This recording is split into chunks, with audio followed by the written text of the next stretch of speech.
Right, that was chapter 6. Chapter 5 and 6 were forces. Okay? So today we're going to get started with chapter 7, which is going to be called something like work and kinetic energy.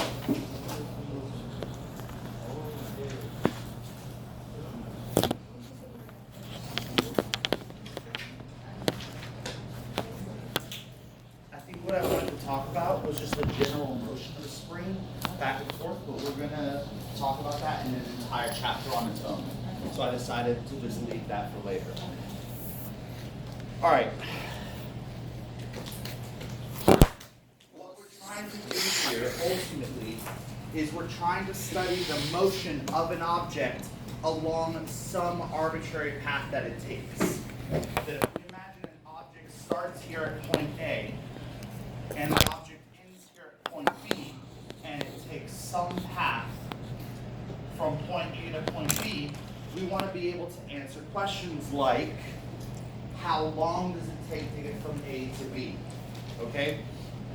What's the speed of the object at point B? Okay? Questions like that. We had a ton of kinematic questions that if you knew what the object's initial velocity was, V naught, and you knew all of the forces acting on the object during the trip, so we know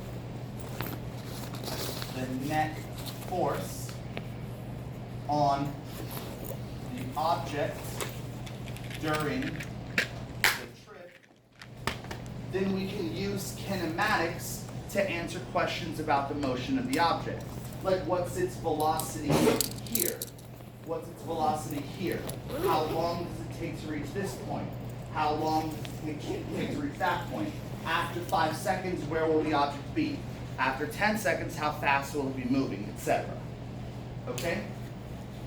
This was the process of Newtonian mechanics that we covered in chapters 5 and 6. But there is a big limitation to Newtonian mechanics. Do you guys remember what must be true in order to use kinematics? Acceleration has to be 0? No, not 0. Constant. Okay? Knowing the net force will allow us to calculate the acceleration by taking the net force and dividing it by m, right? Newton's second law. Knowing that acceleration is only useful if it's constant, and we can then use kinematics. Because knowing kinematics allows us to study the motion of the object along its path. But remember, kinematics has that huge limitation, that huge restriction. In order to use Newtonian mechanics / kinematics. Newtonian mechanics, by the way, just means using Newton's second law to calculate the acceleration of the object. That's all I mean by Newtonian mechanics. In order to use Newtonian mechanics and kinematics, the acceleration must be constant. And if it's not constant, then we have a problem. Okay? So, Newtonian mechanics, which was developed in the late 1600s, there was an alternative developed to it this next century in the 1700s that exploited this new quantity called energy. Okay? Energy is a quantity that an object has. Okay? And it acts like a currency. Okay? So, in your wallet or in your bank account, you might have a certain amount of money, and you can spend that money to do things. Energy is very similar to that. An object has a certain amount of money, and it will spend that money. Sorry, an object has a certain amount of energy, and it will spend that energy to do stuff. Just like you can have a certain amount of money, and you can spend that money to do stuff. Okay? Energy can be stored in many different forms. Okay?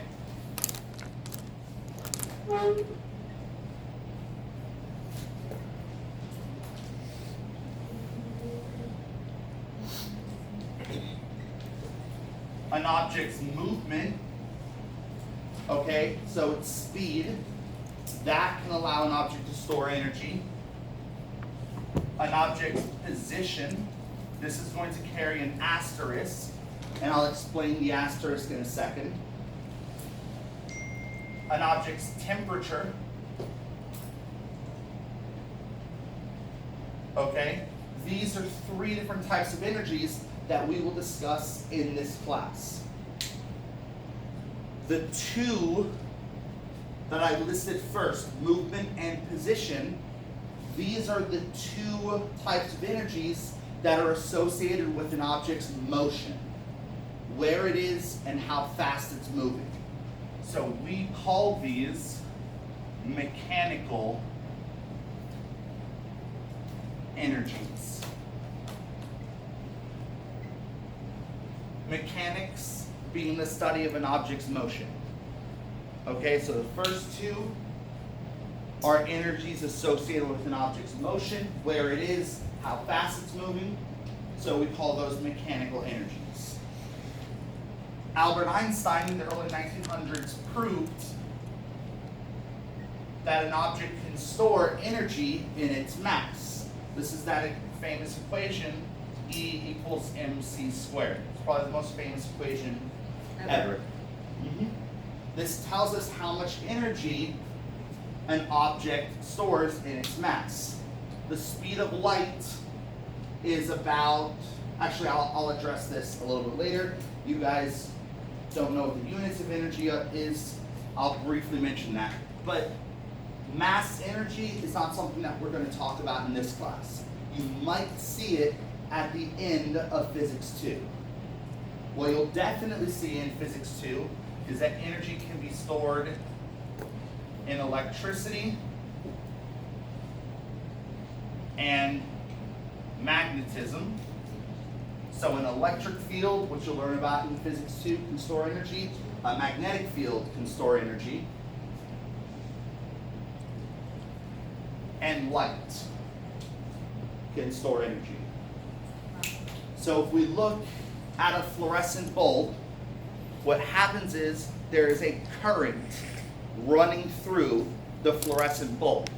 So that electricity running through the fluorescent bulb deposits energy into the gas inside of that fluorescent bulb, okay?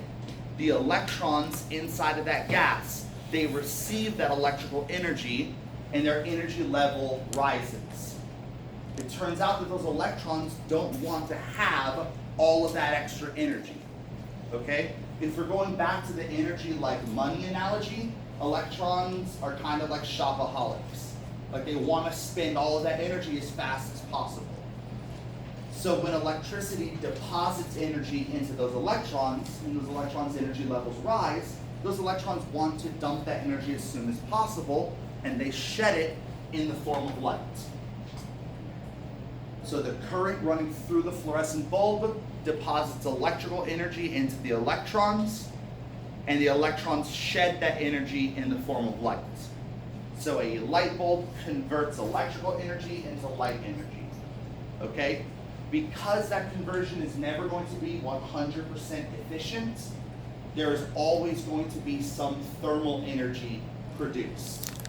Some heat, which would increase the temperature of the object.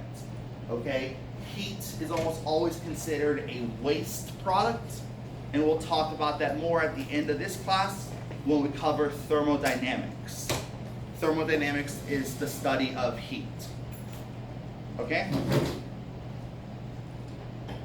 These energies you're going to talk about in Physics 2, and you might see this in Physics 2. These energies we'll talk about in Physics 1. one of the most important laws of the universe, it's called the first law of thermodynamics, is that energy cannot be created nor destroyed.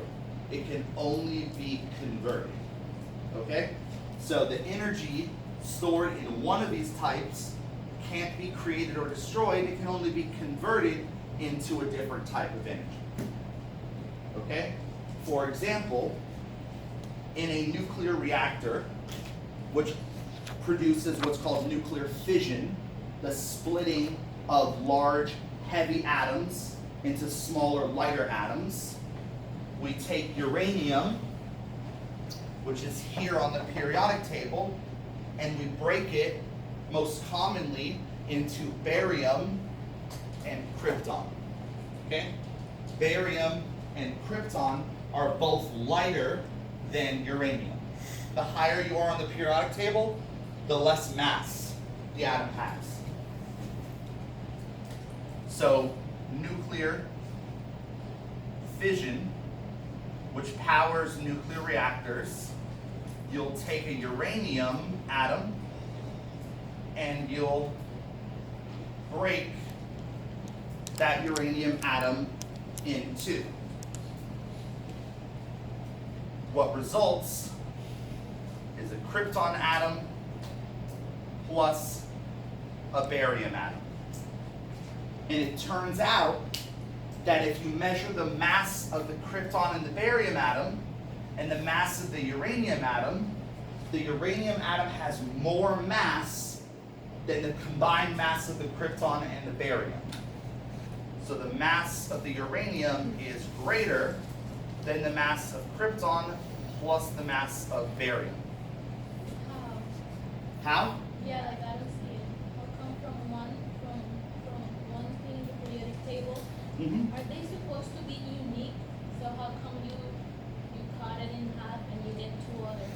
It's because what determines the chemical element is how many protons there are. But it'll be the same nucleus. No, it'll be two different nuclei.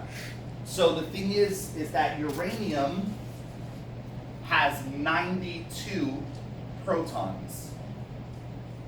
Okay? If you cut that 92 in half, well, not directly in half, but you cut it so that one of them has 56 protons, the other nucleus has to have how many protons? 36, right? A nucleus with 56 protons is the chemical barium, and a nucleus with 36 protons is the chemical krypton. So that's how it works. That you're dividing up the protons into two different nuclei.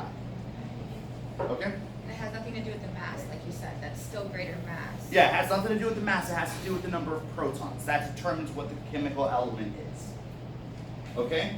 But the point is that some mass is lost in this division. At the macroscopic scale, if you take any object and you split it in two, mass is going to be conserved. Meaning that if you take the sum of the two masses and you add them together, it should equal the mass that you started with. At the nuclear level, that's not true. Mass is no longer conserved, but energy is always conserved. Because there is some missing mass, that means that there is some missing energy. But that energy can't be destroyed, it simply needs to be converted into something else. What this is going to do is this is going to release a lot of heat and a lot of light. And the heat specifically is what you're looking for in a nuclear reactor.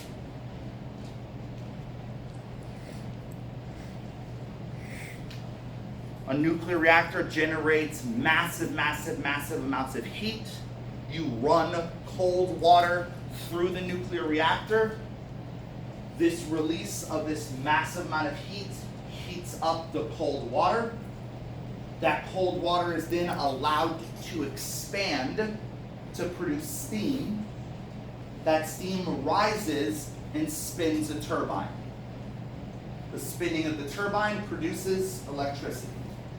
Okay? All power plants operate on the same basic principle. Heat water to the boiling point, allow that water to evaporate, and allow that evaporating water to spin a turbine. A coal power plant produces the heat by burning coal. A natural gas power plant produces that heat by burning natural gas. A nuclear power plant produces that heat through nuclear fusion. Okay? But the point is that energy is always conserved. Even the energy that is stored in the object's mass.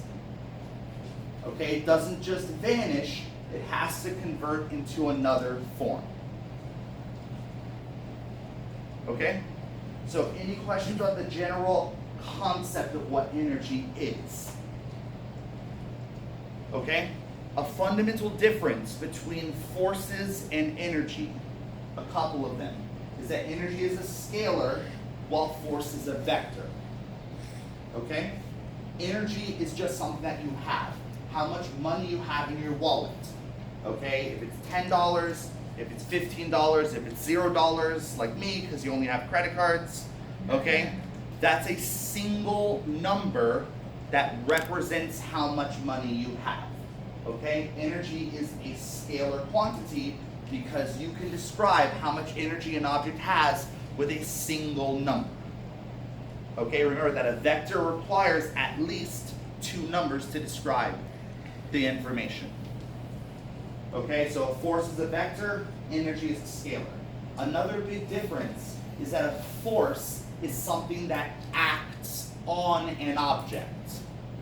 So you have an object sitting here, and a force is applied onto that object. Energy is something that an object has on its own. So forces always require two objects.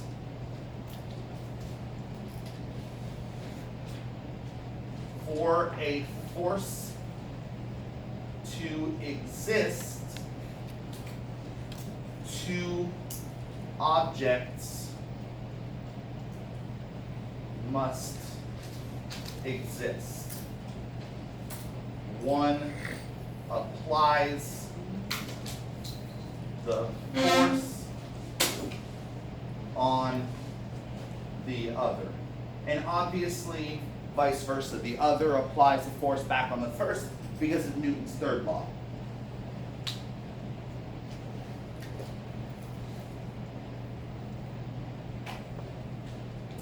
A single object can possess energy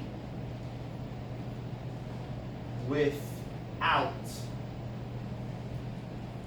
a second object needing to be present. Okay? So it's important to imagine that forces are things that are exchanged between two objects, but energy is just something that an object has.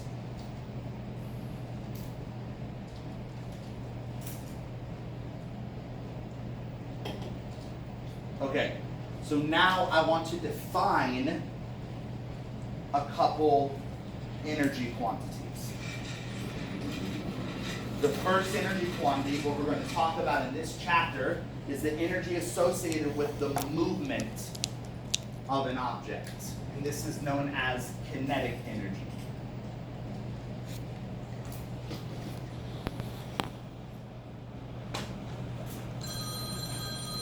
Kinetic energy is the energy associated, or I should say the energy stored in the movement of an object. Okay? Kinetic energy is always given by the formula K equals 1/2 mv squared, where m is obviously mass, and something that's very important is that v is speed, not velocity. Kinetic energy does not depend on the velocity of an object. Kinetic energy depends on the speed of an object.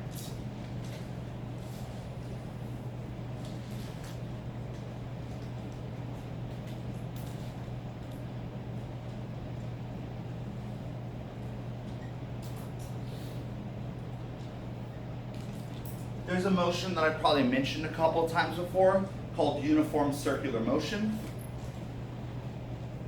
In chapters 10 and 11, we'll discuss uniform circular motion in extreme detail. Okay, so we haven't really discussed it in detail up to this point. But what uniform circular motion is it's a motion that is circular, right?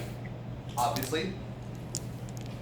And the term uniform means that the speed is constant. So you have an object moving in a path that is always the same distance from the center, right? That just means a constant radius, which is a circle, okay? When it's here, its velocity points up. When it's here, its velocity points to the left. When it's here, its velocity points down. When it's here, its velocity points to the right. Is this object accelerating? No. Yes. Yes. Oh, it's Why cha- yes? Changing directions. Because what you explained the other day, it keeps moving and It's changing directions. the other forces. What were we saying? Okay. The object's direction is changing, okay? Acceleration is a change in velocity. Velocity is both how fast an object is going and the direction that the object is moving in. Clearly, the direction that the object is moving in is changing as it turns. Remember, what does Newton's first law say? It wants to remain in whatever position Yeah, it is. an object wants to remain in whatever state of motion it's in. So if no force is acting on an object, the object would move in a straight line. So if it deviates from a straight line, A force then is- there must be a force on it, and so it must be accelerating. Okay? The acceleration that produces uniform circular motion is called a centripetal acceleration. Centripetal just means always pointing towards the center.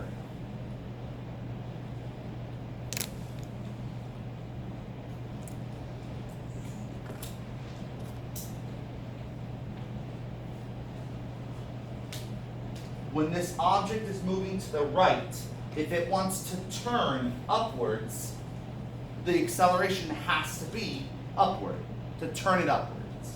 When the object is here, moving upward, if it wants to turn to the left, the acceleration must be to the left. When the object is here, moving to the left, if it wants to turn downward, the acceleration must be downward. When the object is moving downward, if it wants to turn to the right, the acceleration must be to the right. Okay? So this is a centripetal acceleration, and centripetal just means always pointing towards the center. So this is the basic diagram of uniform circular motion. My question is, what is happening to the kinetic energy of the object as it undergoes uniform circular motion? Is the kinetic energy changing or remaining constant? Why is it constant?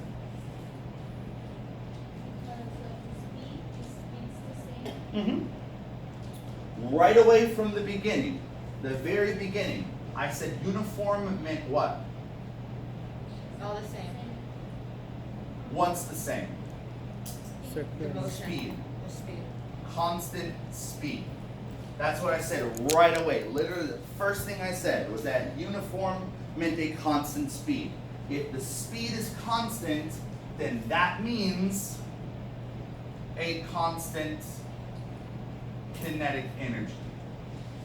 Because kinetic energy depends upon speed, it does not depend upon velocity.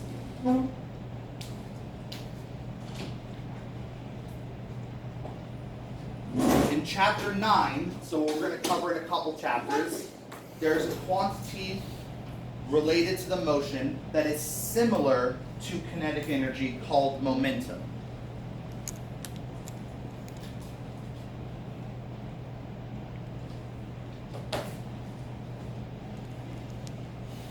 Okay, this is a future topic.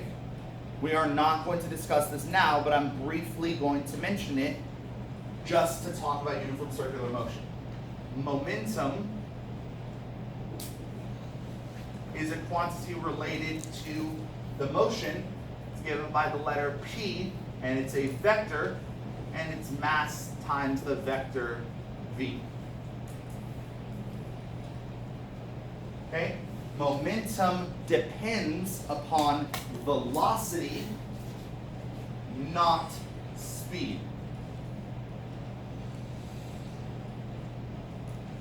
So what is happening to the momentum in uniform circular motion? Is it constant or is it changing? Changing.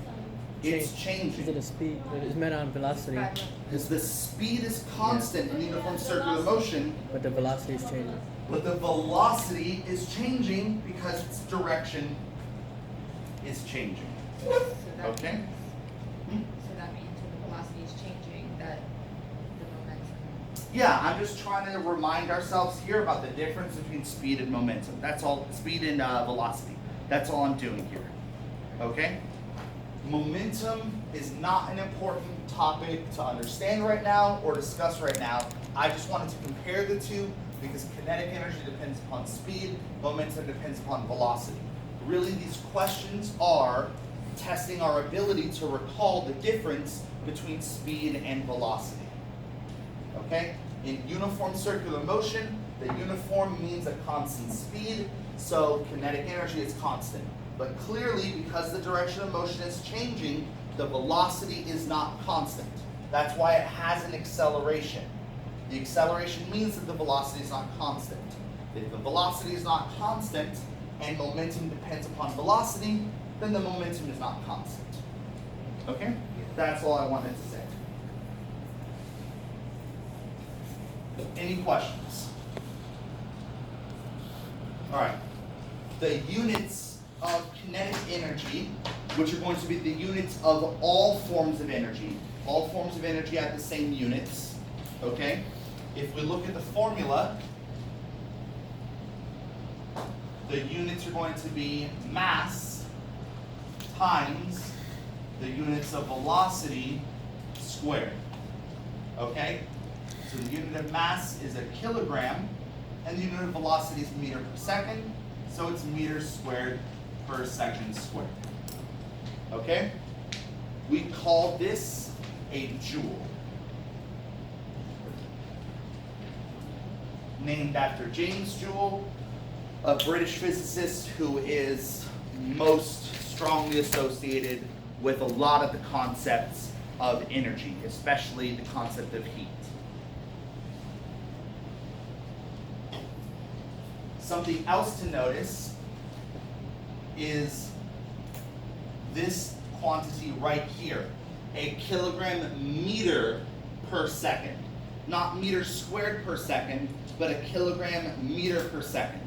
Kilogram is mass, meter per second squared is what? Acceleration. Acceleration. So a kilogram meter per second squared is the unit of what? Say it again. What? A kilogram is a unit of mass. Uh-huh. A meter per second squared is a unit of acceleration. Oh. So that should be a newton, Yeah. right? Mass times acceleration is a force. So a kilogram meter per second squared is a newton, So it's newton per second. not newton per second. We don't have a leftover second, we have a leftover meter. True, yeah. So this is equivalent to a newton times a meter. It's a Newton again. A newton's the unit of the force. right? MA carries the same units as force because of F equals MA, Newton's second law. Okay? All I'm showing is that kilogram meter squared per second squared is the same thing as a kilogram meter per second squared times a meter. A kilogram meter per second squared is a Newton. So this is a Newton meter.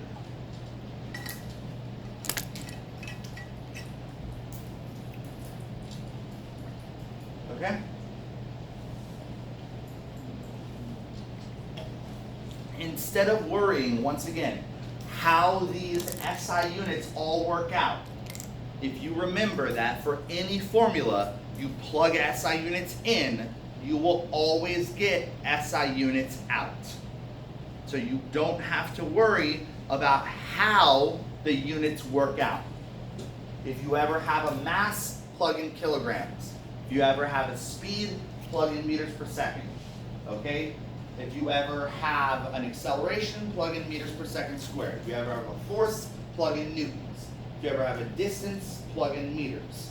Regardless of what the formula is, regardless of what the situation is, if you plug SI units in, you will always get SI units out. Okay, and that helps us ignore all of this unit manipulation. Okay, what's called dimensional analysis. We can ignore the dimensional analysis of it. Any questions? Okay. Now I'm briefly going to mention the name of this energy associated with position, but we aren't going to talk about that this chapter. We're actually going to talk about that next chapter. Okay? That is known as potential energy.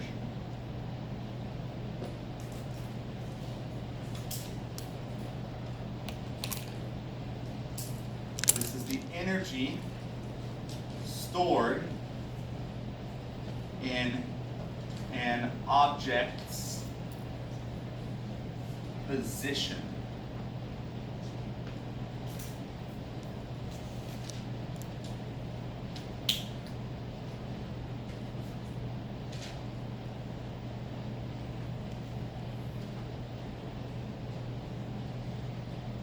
The asterisk is that potential energy exists only in certain circumstances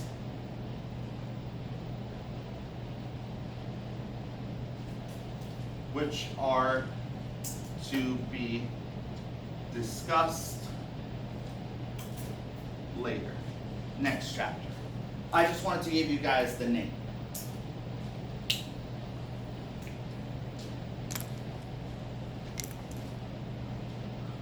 I just erased the list, but the first two energies on that list that I wrote, kinetic energy and potential energy, were examples of mechanical energies.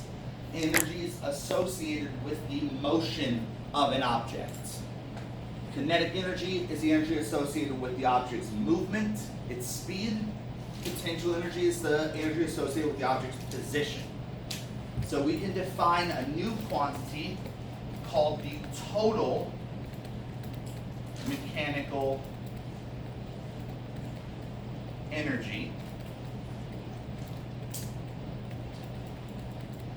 which is the sum of kinetic and potential energy stored by an object. That is the total amount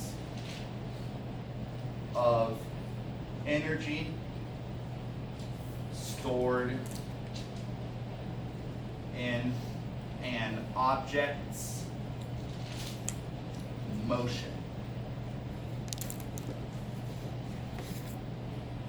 since we're studying mechanics right now, mechanical energy is going to be the energy that we care about. Since total mechanical energy depends upon potential energy, are we going to talk about it this chapter? No. No, we're going to talk about it next chapter. Okay? There is no single formula for potential energy, so I can't write a single formula for potential energy like I can for kinetic energy. But potential energy is always given by the letter U. If you guys look back in your notes, when I talked about uranium, I used the letter U. That was obviously the chemical element uranium. Now U is potential energy, not the chemical element uranium. Those are two different contexts. I just don't want you guys getting confused if you look back through your notes. So U here is potential energy, not uranium. Total mechanical energy, I said right here, is just the sum of kinetic and potential. So E is just K plus U. Once again, we'll talk about that next chapter. What are the units of potential energy going to be? Joules, right? The same as any form of energy.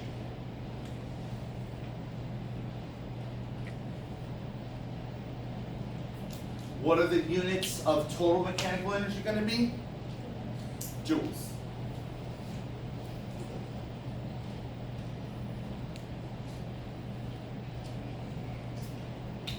By the way, sometimes total mechanical energy is referred to as the total energy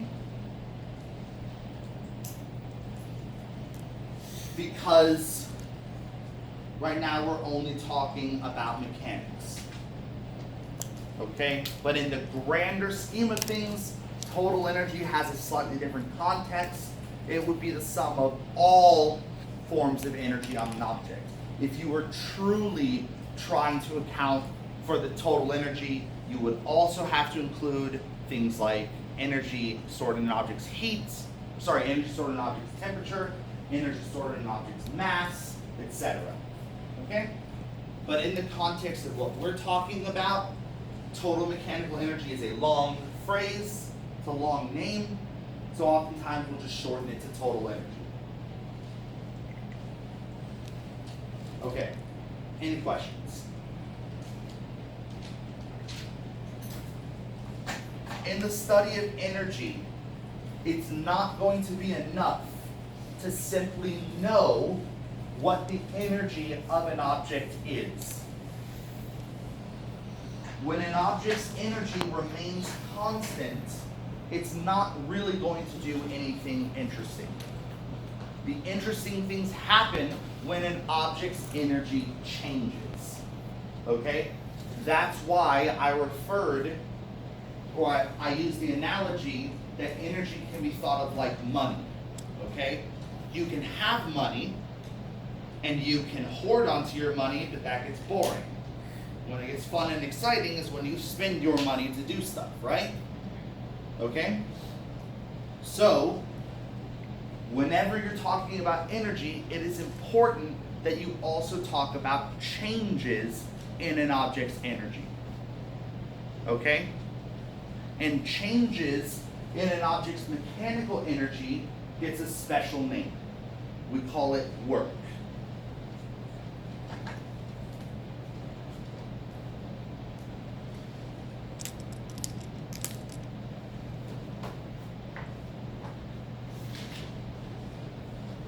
Okay? The general definition of work is the change in an object's mechanical energy. The thing is that there are three different types of mechanical energy. There's kinetic energy, potential energy, and total mechanical energy. Hold on 1 second, guys. Hello? Hello? Hello?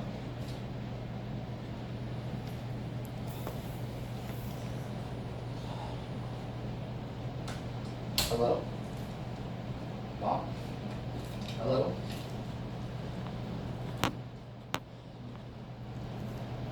Why don't you step outside? I thought I would have better reception here. Alright, I'm gonna go